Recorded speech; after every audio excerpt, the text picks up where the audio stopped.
Bonjour mesdames, bonjour messieurs, soyez les bienvenus à cette visioconférence Wavestone relative à la publication du chiffre d'affaires de l'exercice 2021-2022. Pour commenter le chiffre d'affaires et les éléments marquants du trimestre, les personnes qui vont intervenir ce soir sont Pascal Imbert, cofondateur et président du directoire de Wavestone. Bonsoir Pascal. Bonsoir Justine, bonsoir à tous. Et Laurent Stoupy, directeur financier de Wavestone. Bonsoir Laurent. Bonsoir Justine, bonsoir à tous. Pour le bon déroulement de cette conférence, nous vous demandons d'éteindre vos webcams et de veiller à ce que vos micros soient bien désactivés.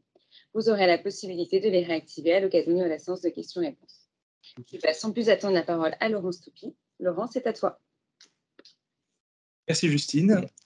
Et je vous propose de commencer par l'activité de Wavestone au 4e trimestre de son exercice 2021-2022. Sur cette période, le chiffre d'affaires s'est établi à 129,9 millions d'euros, en progression de 9% par rapport au 4e trimestre de l'exercice précédent. À périmètre constant, c'est-à-dire hors Everest Group Consulting, Y-Innovation et New Vantage Partners, et à change constant, la croissance organique s'est élevée à 5%. Sur l'ensemble de l'année 2021-2022, le chiffre d'affaires total est au final en croissance soutenue de 13%, pour atteindre 470,1 millions d'euros, soit un niveau supérieur à notre objectif de 462 millions d'euros. À périmètre échange constant, la croissance s'établit à 10%. Notons que sur l'ensemble de l'exercice, l'effet jour est positif et s'élève à 1,1%. Comme nous l'attendions, le taux d'activité s'est légèrement tassé au 4e trimestre pour s'établir à 75%. Cela s'explique par les nombreuses arrivées de nouveaux collaborateurs sur le second semestre de l'exercice et par une légère augmentation des arrêts maladie en lien avec le Covid-19 au cours du 4e trimestre. Sur l'ensemble de l'exercice 2021-2022, le taux d'activité s'établit au niveau solide de 77% contre 71% un an plus tôt et supérieur au niveau de 75% initialement visé. En ce qui concerne les prix, la dynamique positive s'est confirmée au 4e trimestre. Ainsi, sur l'ensemble de l'année, le taux journalier moyen s'est établi à 854 € contre 842 un an plus tôt. Il est à noter que les acquisitions d'Everest Group Consulting, Y-Innovation et New Vantage Partners ont contribué à hauteur de 7 € à ce TG. Fort des bonnes prises de commandes réalisées sur le 4e trimestre, n'ont pas souffert du contexte géopolitique tendu. Le carnet de commandes continue de progresser pour atteindre 4,3 mois à fin mars, contre 4,1 mois à fin décembre. En ce qui concerne les ressources humaines, le rythme de recrutement a été soutenu tout au long de l'exercice.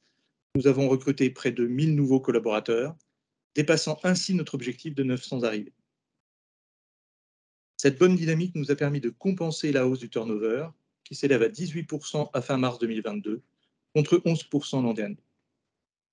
Le cabinet se fixe l'objectif de maintenir le taux de turnover aux alentours de 15% pour l'année 2022-2023. Au final, l'effectif de Wavestone a progressé de 279 personnes sur l'exercice pour atteindre 3732 collaborateurs au 31 mars 2022. Nous avons par ailleurs le plaisir d'avoir été de nouveau labellisé Great Place to Work en 2022. Pour la première fois, Wavestone atteint la première place du palmarès des entreprises de plus de 2500 salariés en France et la 3e place de la catégorie des entreprises de 500 à 100 salariés au Luxembourg. Plus largement, sur l'ensemble du cabinet, tout pays confondu, 86% des collaborateurs considèrent Wavestone comme une entreprise où il fait bon travail. Ce résultat très satisfaisant récompense les nombreuses actions menées par le cabinet sur le plan des ressources humaines. Je laisse maintenant la parole à Pascal. Merci Laurent. Et à nouveau, bonsoir à tous. Au-delà des chiffres du trimestre, la communication de ce soir nous donne l'opportunité de vous présenter l'acquisition en France du cabinet de conseil Nomadeis. Nomadeis est un cabinet de conseil spécialisé en environnement et responsabilité sociétale, un cabinet de conseil qui accompagne depuis 20 ans des entreprises et institutions publiques dans leur transition énergétique, écologique et solidaire. Notre objectif est de combiner la compréhension des enjeux RSE que possède Nomadeis ainsi que les expertises de ce cabinet avec les autres compétences de Wavestone afin de développer une position de premier plan en matière de conseil en développement durable dans la droite ligne de notre plan stratégique Impact. Nomadeis a réalisé un chiffre d'affaires annuel au 31 mars 2022 de l'ordre de 1,9 million d'euros, en croissance de 28% sur un an, pour une rentabilité à l'équilibre. Nous avons acquis 100% du capital de Nomadeis pour un prix d'acquisition de 2,8 millions d'euros en valeur d'entreprise. Cette acquisition est intervenue dans la première quinzaine d'avril et Nomadeis sera donc consolidé dans les comptes Wavestone à partir du 1er avril 2022. Quelques mots maintenant sur les perspectives de l'exercice 2022-2023 qui vient de s'ouvrir. Nous entendons, au cours de ce nouvel exercice, poursuivre notre croissance, qu'il s'agisse de notre croissance organique, que nous souhaitons maintenir au-delà de 5%, ou qu'il s'agisse de croissance externe, avec l'objectif de réaliser de nouvelles acquisitions, en donnant toujours la priorité aux États-Unis et au Royaume-Uni, sans nous interdire des opérations plus tactiques en France. Au-delà de la croissance, l'un des enjeux de l'exercice va résider dans notre aptitude à bien négocier le virage de l'inflation. Nous allons dans ce cadre veiller au bon ajustement de notre politique salariale durant l'exercice afin de maintenir notre compétitivité et notre capacité à attirer et fidéliser les meilleurs talents. Dans le même temps, nous allons nous attacher à poursuivre la progression de nos prix de vente tout en jouant bien sûr sur le levier du recrutement afin de gérer au mieux notre ratio prix sur salaire. L'autre enjeu de l'exercice, c'est la montée des incertitudes quant à l'environnement économique, à la suite notamment du conflit en Ukraine. Un contexte qui incite à une vigilance accrue et vis-à-vis duquel nous maintenons un rythme de prospection commerciale intense afin de parer à tout risque de ralentissement. En conclusion de ce point d'activité, vous l'avez vu, notre exercice 2021-2022 a été caractérisé par une excellente dynamique d'activité.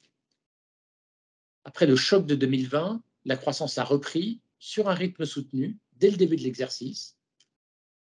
Le taux d'activité s'est établi à un niveau élevé, au-dessus de notre taux normatif de 75%, et nous avons été au-delà de notre objectif de stabilisation en matière de prix de vente, puisque ces derniers ont entamé leur remontée au cours de l'exercice. Ces bonnes nouvelles nous amènent à relever une nouvelle fois notre objectif de rentabilité. Nous visons désormais une marge opérationnelle courante supérieure à 15,5% sur l'ensemble de l'exercice 2021-2022, contre un objectif initial de 13%, relevé en décembre dernier à 15%. Pour mémoire, cet objectif tient compte des sociétés acquises au cours de l'exercice. Lors de notre prochaine publication, le 31 mai 2022, nous reviendrons bien sûr en détail sur ces éléments et nous aborderons nos perspectives ainsi que nos objectifs financiers pour l'exercice 2022-2023. Voilà donc les commentaires que nous souhaitions apporter à notre publication de ce soir. Nous sommes maintenant à votre disposition pour répondre à vos questions. Laurent et moi, nous ferons un plaisir d'essayer de répondre à l'ensemble des interrogations que vous pourriez avoir sur cette publication. Vous avez maintenant la possibilité de poser vos questions. Pour cela, si vous êtes connecté via votre ordinateur et Microsoft Teams, il vous suffit de cliquer sur le bouton « Lever la main » puis d'activer votre micro. Si vous êtes connecté par téléphone, vous devez composer étoile 6 sur votre clavier. Nicolas Torres, je vous en prie.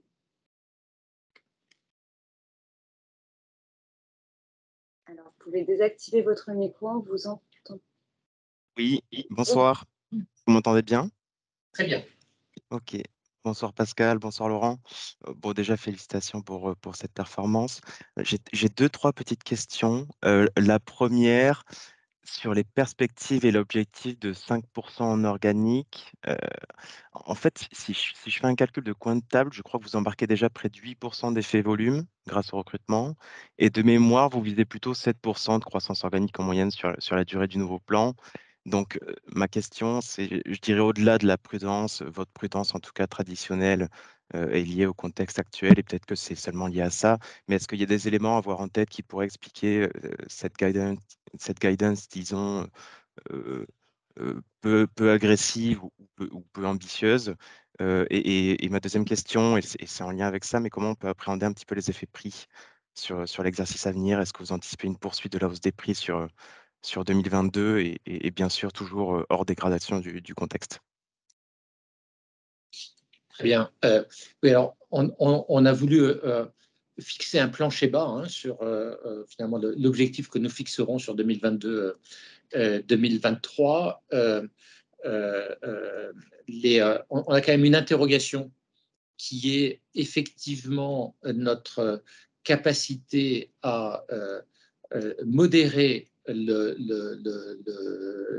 turnover rapidement. On reste quand même sur un niveau de turnover un petit peu élevé.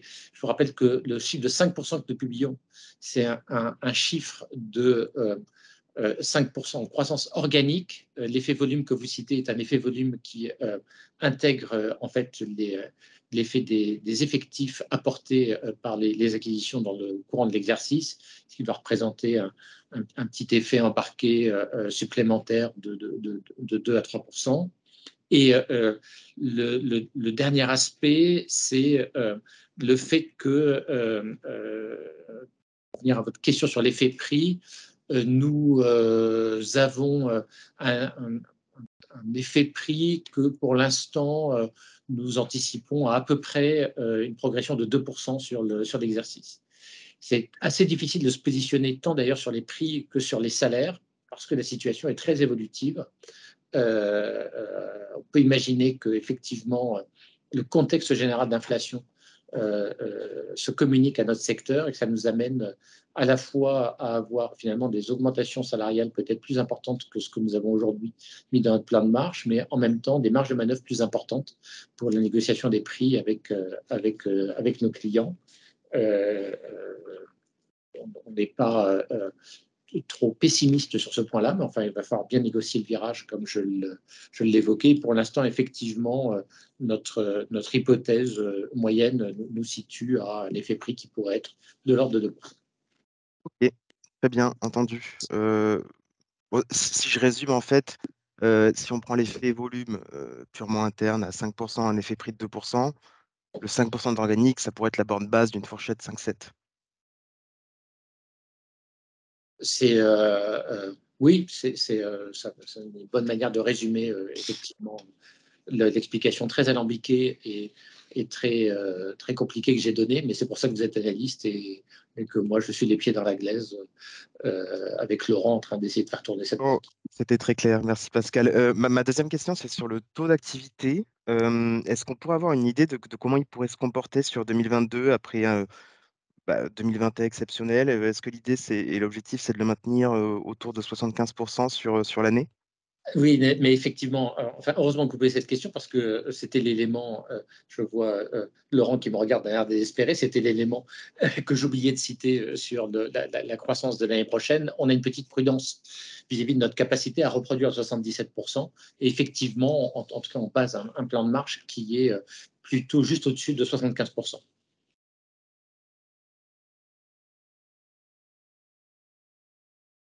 Ma dernière question, peut-être sur les recrutements, mais là, vous avez réalisé une année solide avec 1000 recrutements bruts. Est-ce que c'est une performance qui pourrait être réitérée sur 2022? En tout cas, est-ce que c'est votre objectif ou Oui, ce sera difficile? oui, c'est le même objectif et je dirais que autant sur le turnover, on reste assez prudent. Donc, on se fixe l'objectif de venir à ce 15%, mais malgré vous voyez, les très bons résultats qu'on a eus sur Great Place to Work, que la tension sur le marché est très forte. Donc, on est assez prudent, encore un peu précautionneux quant à notre capacité à peser sur notre turnover. Autant sur le recrutement, on a un niveau de confiance plus élevé. Et donc, effectivement, on part sur un objectif d'à peu près 1000 recrutements sur l'année qui vient. Et merci Pascal, c'était très clair. Merci. Maxence Doury, vous avez une question? Allez-y. Oui, bonsoir à tous. Merci. Moi, des questions plutôt sur l'activité, les perspectives. Le premier élément, enfin, il y a le projet One Bank chez Orange Bank qui a fuité récemment dans la presse. On sait que ça avait été à l'époque du lancement un gros vecteur de business pour vous. Est-ce que vous pouvez nous dire si ce sera le cas ici, si ce projet qui semble a priori bien lancé, voilà, se matérialise dans les prochains mois?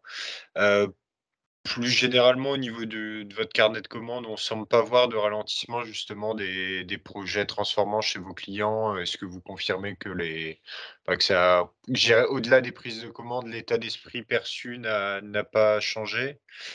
Et dernière question, c'est concernant le marché public. C'est un marché sur lequel, vous vous êtes bien développé ces dernières années, notamment en France. Il y a eu des polémiques, récemment. Est-ce qu'on peut craindre, je dirais, le risque, que toutes les sociétés de conseil soient un peu, mises dans le même panier et jugées en groupe, même voilà, les acteurs qui ont rien à se reprocher? Est-ce que vous voyez peut-être un risque de ralentissement, je dirais une autocensure des clients de ce côté-là?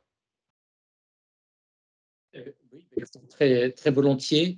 Euh, L'activité et la relation entre Orange Bank et Wavestone s'est beaucoup ralentie ces dernières années, puisqu'on était plutôt dans une phase de palier. Donc, je dirais que, en tout cas, nous n'avons pas une position privilégiée vis-à-vis d'Orange Bank. Par ailleurs, le management d'Orange Bank et beaucoup d'interlocuteurs ont changé. Donc, on est finalement sur un client qu'il faut redévelopper et reconquérir. Donc, je dirais qu'il n'y a pas un effet pour nous direct, immédiat des projets, des investissements d'Orange sur le sujet.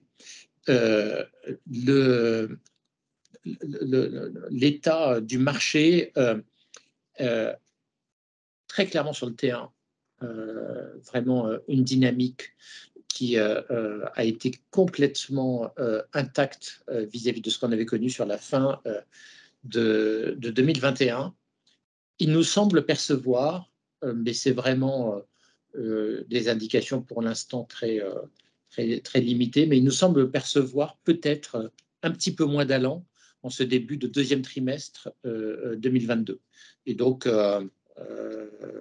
je dirais, on se dit finalement, on a bien fait d'accélérer depuis un certain nombre de semaines notre investissement commercial parce qu'on a l'impression que peut-être la dynamique ou en tout cas la visibilité risque d'être un petit peu plus compliquée dans les mois qui viennent. C'est vraiment des premières perceptions uniquement basées sur le mois d'avril après une très grosse prise de commande au mois de mars. Mais je dirais qu'on est un peu plus prudent sur la prise de commande dans le courant du T2. Et en 2022, effectivement, le marché public va être un environnement plus compliqué pour l'ensemble des acteurs de conseil. On y est assez fortement exposé. Donc, on est attentif effectivement à être capable de bien rééquilibrer notre business vers d'autres secteurs d'activité parce que la combinaison de l'effet de cette commission d'enquête sénatoriale et du buzz médiatique qui l'a accompagné et associé aux mesures qui ont été prises par le gouvernement en réaction à cette situation et un effet traditionnel qui conduit après les élections présidentielles à ce qu'il y ait un petit peu d'attentisme parce que les nouveaux décideurs se mettent en place, les orientations peuvent être réajustées. Ça conduit souvent à un trou de prise de commande de 3 à 6 mois. Ça me fait penser qu'effectivement, l'exercice va être beaucoup moins porteur sur le plan du service public. Mais je dirais que ça n'est pas pour nous une préoccupation extrêmement forte. C'est business as usual. Et donc, je dirais que c'est plus le contexte macroéconomique qu'on surveille avec attention que effectivement les fluctuations vis-à-vis du secteur public qui font partie de la vie. À certains moments, il y a des secteurs d'activité qui ralentissent un petit peu, d'autres qui tirent plus. Et donc, ça n'a pas un impact de premier ordre sur la manière dont nous gérons notre activité. Très, très clair, merci. Si je peux me permettre une dernière question, là, c'est sur la nature des prestations. J'ai en tête qu'il y a quelques années, vous aviez souhaité développer un peu plus je dirais, de conseils à l'industrie ou en supply chain, notamment. Que ça n'avait pas forcément pris autant que ce que vous espérez. En tout cas, c'est la vision que j'en ai.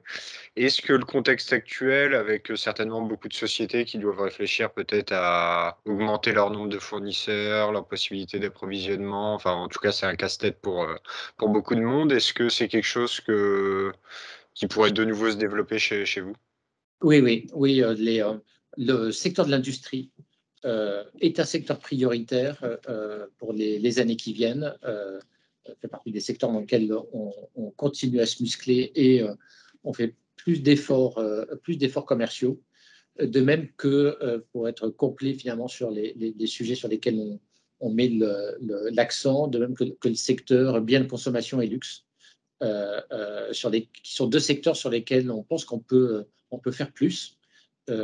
Et sur lesquels on pense par ailleurs que la dynamique d'activité en lien avec les grands moteurs, vous savez, de transformation qu'on avait identifiés dans le cadre d'impact, on pense que ces moteurs vont jouer à plein sur ces secteurs. Et donc, ça fait partie des secteurs sur lesquels on espère se développer.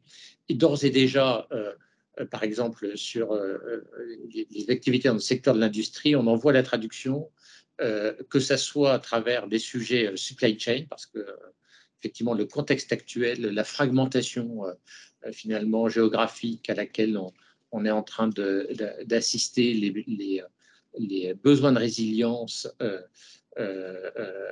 amènent à beaucoup retravailler sur les chaînes logistiques de nos clients. Et par ailleurs, toujours le sujet de la digitalisation, de l'intégration de plus de digital dans les produits et services vendus aux clients, comme l'intégration de plus de digital dans les processus de production, de maintenance, sont des sujets vraiment de pleine actualité chez nos clients.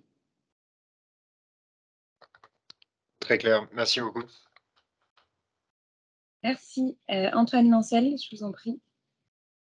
Oui, bonsoir à tous, vous m'entendez? Très bien. Super. Donc bonsoir Pascal, bonsoir Laurent et bonsoir Justine. La plupart des questions que j'avais en tête ont déjà été posées, mais j'ai quelques petits points peut-être d'éclaircissement. Sur le phasing des recrutements sur l'année à venir, est-ce qu'on est toujours sur compte tenu du carnet de commandes qui reste très élevé, est-ce qu'on est toujours sur plutôt des recrutements en fin d'année fiscale comme c'était le cas l'année dernière et les années précédentes, ou il y aura peut-être des recrutements qui vont déjà s'accélérer sur le début de l'année? Et après, peut-être que vous pourriez nous faire un petit point sur les US et comment se porte la dynamique aux US et puis le rapprochement des différentes entités que vous avez achetées dans cette région. Merci. En ce qui concerne le recrutement, on entre dans la période où les recrutements et le nombre de contrats signés vont être au pic, mais malheureusement pour des arrivées qui seront plutôt des arrivées qui vont se situer entre septembre et décembre. Et finalement, on est très attaché à recruter avant tout des jeunes qu'on fait grandir dans l'entreprise. Parmi eux, très grande majorité de jeunes qui sont juste diplômés.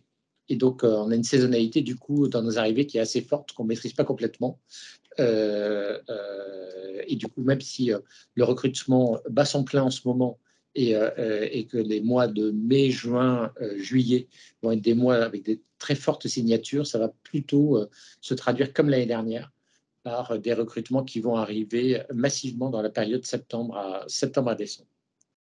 En ce qui concerne votre deuxième question relative à notre activité aux États-Unis, le plan de redressement de notre activité aux États-Unis n'a pas donné les résultats que nous attendions dans le rythme que nous espérions. On a l'impression qu'on commence à matérialiser seulement maintenant les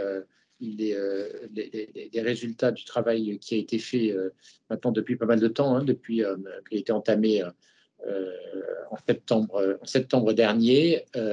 Donc, on a, je dirais, par rapport à ce que j'avais annoncé à un moment, de l'ordre de 6 mois de retard, finalement, dans le redressement de nos activités. Donc, je pense qu'on verra les pleins effets dans le courant du second semestre.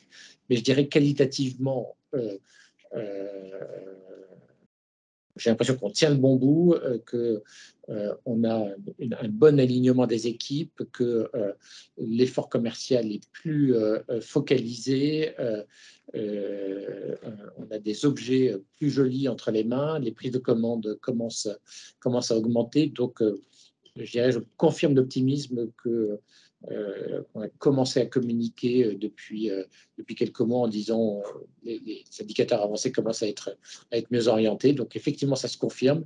Mais je dirais que les résultats que j'attendais dès le premier semestre de l'exercice 2022-2023, on les aura plutôt sur le second semestre de l'exercice 2022-2023. Et donc, l'exercice 2021-2022 va vraiment être un exercice à oublier. On est de l'ordre de break-even sur l'ensemble de l'année aux États-Unis, donc avec un chiffre d'affaires qui représente 40 millions de dollars, et que maintenant il faut qu'on fasse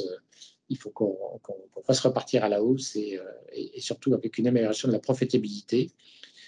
Toutes les équipes sont intégrées dans le même modèle opérationnel, et ça maintenant c'est vraiment quelque chose qui est derrière nous et qui s'est bien passé. En particulier,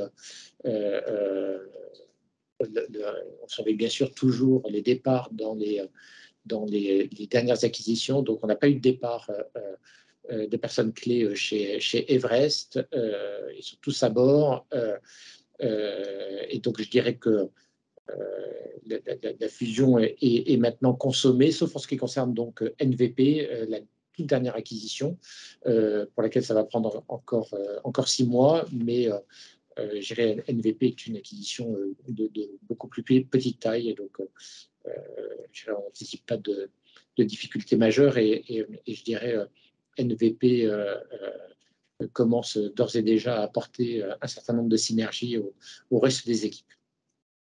Voilà, pour faire le point sur la situation des US, qui aura été finalement notre seul bémol à l'international dans le courant de l'exercice 2021-2022. Merci beaucoup. C'est possible d'avoir la croissance des US sur l'année 21-22? On a été en décroissance. Décroissance, ok. Et vous avez un objectif fixé pour l'année à venir en termes de croissance? On espère être plutôt sur quelque chose qui devrait avoisiner une croissance à 2 chiffres, parce qu'on a non seulement un effet volume, mais bien sûr un effet, en particulier sur le second semestre, un effet redressement des indicateurs qui va booster l'effet volume.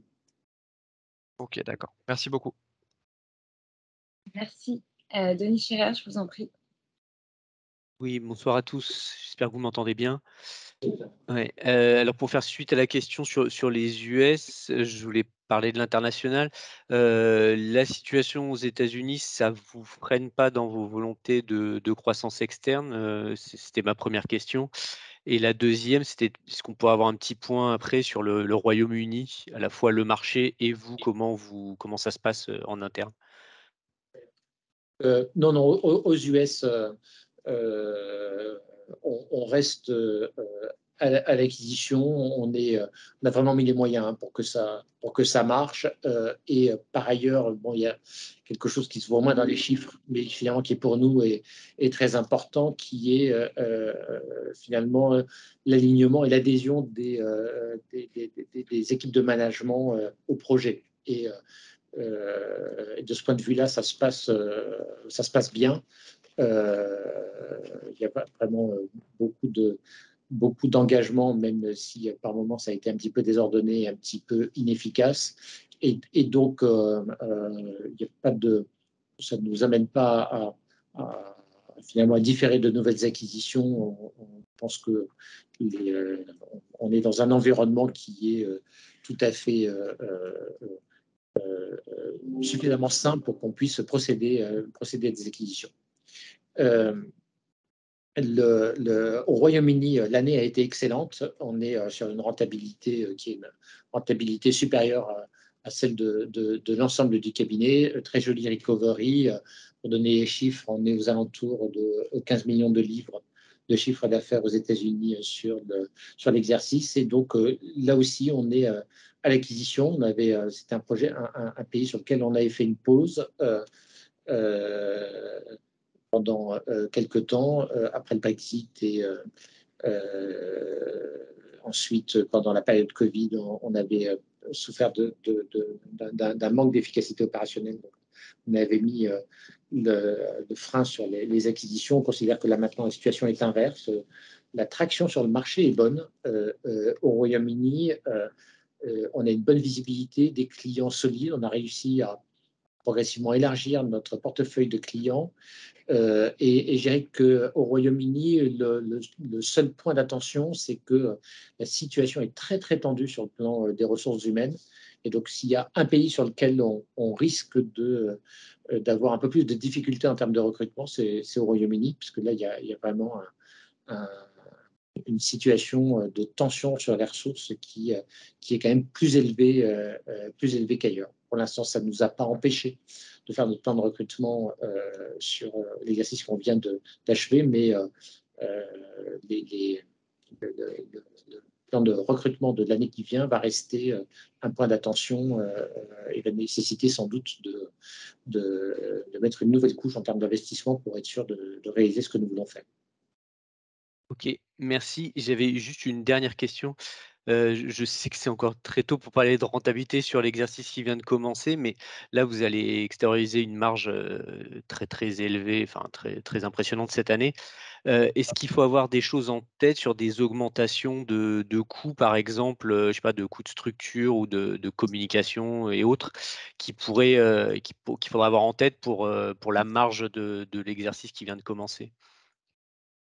Pour la marge de l'exercice qui vient de commencer, on s'inscrit en fait finalement dans le guide qu'on s'est donné pour le plan stratégique, c'est-à-dire une marge de 15% en fait, nominale ou normative.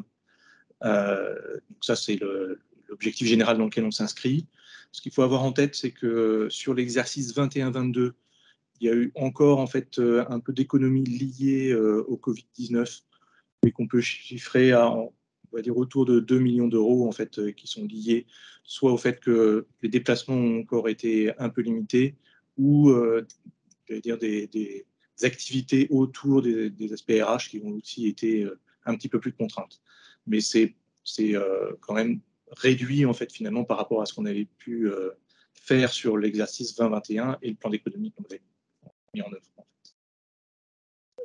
Et donc, peut-être, je réfléchissais aux éléments. En tout cas, il n'y a pas d'investissement. Les responsables fonctionnels de Wavestone ont des projets grandioses pour l'année, mais malheureusement, ils se heurtent à Laurence Toupy. Et donc, on essaye de rajouter du pragmatisme. Et je vois Benjamin Clément et Justine Brosset qui lèvent les yeux au ciel. Et peut-être le point d'inconnu, c'est celui que j'évoquais tout à l'heure, qui est sur les coûts. Il y a un sujet sur lequel on reste un petit peu finalement dans l'expectative, c'est ce qui va se passer sur l'équation prix de vente salaire. On n'a pas beaucoup d'inquiétudes à moyen terme, mais peut-être que si les salaires démarre brutalement, on sera attentif à suivre, hein, comme on l'a évoqué en cours de route en parlant de nos perspectives. Il faudra qu'on suive tout de suite pour pas compromette notre attractivité et notre capacité de rétention. Et donc, peut-être qu'à un moment, il peut y avoir un petit pincement entre les prix et les salaires, c'est-à-dire que les salaires pourraient démarrer plus vite quand on sera capable de faire monter nos prix. Donc, c'est peut-être l'élément qui pourrait nous amener à avoir un petit peu plus de prudence au moment où on publiera notre guidance. On a encore quelques semaines pour fine-tuner ça. Très bien, merci beaucoup. Merci. S'il n'y a pas plus de questions, Pascal, je te donne la parole pour conclure. Je vois encore une main levée, mais c'est moi qui me la trompe. personne, c'est Denis D'accord. Charles. Bien, bah, écoutez, merci à tous. On a juste une question qui vient d'arriver du coup de Pierre Boudot, donc je propose qu'on la prenne. Oui, bonjour. Bonjour à tous les trois. Félicitations pour le résultat. Peut-être une question sur le M&A en termes de pipeline. Est-ce que vous pouvez nous en dire un peu plus par rapport aux opérations tactiques en France? Ça veut dire un peu comme Nomadeis. Et est-ce qu'il n'y avait pas aussi une histoire de fusion ou rapprochement avec un autre grand cabinet européen à court terme? Donc, effectivement, oui, quand on parle d'acquisition tactique en France, c'est des opérations type Nomadeis ou peut-être un peu plus grosses, mais pas des choses très significatives. Il y a deux sujets qu'on avait évoqués comme étant vraiment des sujets d'intérêt dans le courant de l'exercice. C'est le sujet de développement durable sur lequel est positionné Nomadeis. Et alors, je dois avouer au passage que je suis impressionné par la rapidité avec laquelle les synergies se mettent en place et finalement le nombre de sollicitations que cette opération a déclenché. Donc, bon, ensuite, il va falloir concrétiser tout ça, mais en tout cas, ça montre à quel point le sujet est chaud chez nos clients. Et puis, il y a un deuxième sujet qui est plus lié au digital, et notamment tout le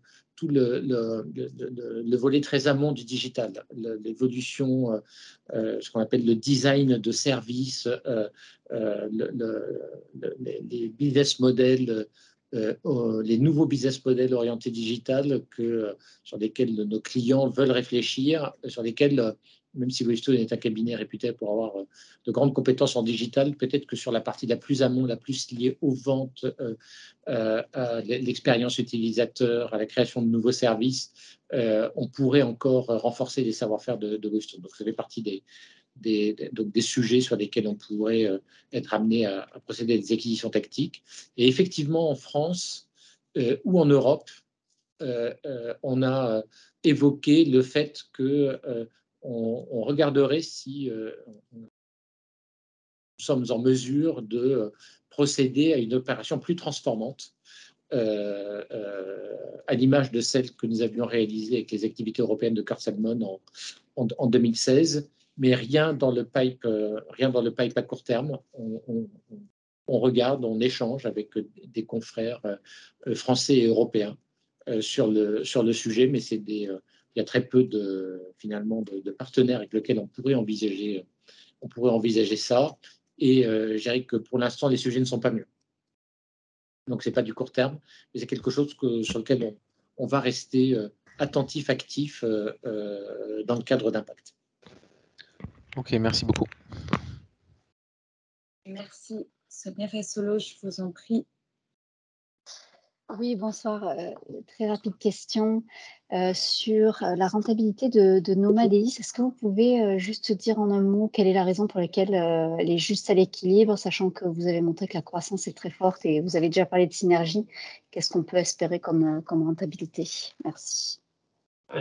Oui, alors, Nomadeis, c'est une toute petite équipe, un peu plus d'une vingtaine de consultants qui a beaucoup travaillé sur le développement de son offre, participe à beaucoup de cercles de réflexion, travaille sur des projets de recherche européens. Donc, c'est une entreprise vraiment très tournée vers finalement l'innovation, la création de bonnes pratiques, de méthodologies, d'approches innovantes sur ces sujets, en particulier environnementaux. Et tout cet effort de R&D interne était bien sûr très difficile à rentabiliser compte tenu de la petite surface de Nomadeis. Et tout le rationnel de l'acquisition, c'est de dire, ça y est, le sujet d'école, les clients veulent passer à l'échelle, il y a un savoir-faire vraiment de très grande qualité chez Nomadeis et je ne veux vraiment pas survendre l'acquisition qu'on a faite. Moi, je suis assez enthousiastes sur la qualité de ce que fait Nomadeis. Et donc, leur rationnel d'acquisition, c'est de valoriser tout cet effort qui a été fait depuis de nombreuses années finalement faisant levier sur la capacité de Wavestone à déployer ses savoir-faire à plus grande échelle. Et donc, du coup, à avoir très rapidement une activité qui est au niveau de rentabilité de celle de Wavestone. En fait, on est en train de créer autour de Nomadeis une practice à part entière qui est centrée sur le développement durable, d'un peu plus d'une centaine de consultants. C'est-à-dire qu'on fait migrer de manière très volontariste des consultants de Wavestone qui appartiennent à d'autres unités de Wavestone vers ce sujet pour avoir tout de suite des moyens beaucoup plus importants en matière de conseil en développement durable. Et c'est ça qui, très rapidement, selon nous, c'est un pari qui devrait nous permettre très rapidement de parfaitement valoriser ce savoir-faire et cette pépite que constitue Nomadeis. J'espère que les gens de Nomadeis n'écoutent pas ce que je raconte, parce qu'ils vont avoir les chevilles enflées ensuite. Mais effectivement, on est très, très enthousiaste sur cette acquisition. Merci beaucoup. Cette fois-ci, j'ai l'impression qu'il n'y a plus de questions. Donc, Pascal, je te laisse conclure pour le moment. Tu étais vraiment très pressé. Oui. Allons-y. Très bien. Merci à tous de votre présence à ce commentaire de notre chiffre d'affaires annuel ce soir. Et donc, je vous donne rendez-vous au 31 mai pour notre publication de nos résultats annuels complets, des résultats annuels qui seront suivis, donc, je pense, le 1er juin au matin par une réunion SFAF au cours de laquelle, qui aura lieu en mode hybride, au cours de laquelle donc, nous pourrons revenir plus en détail sur les résultats de l'exercice 2021-2022 et puis surtout rentrer plus largement dans les perspectives de 2022-2023. Très bonne soirée à tous. Bonsoir.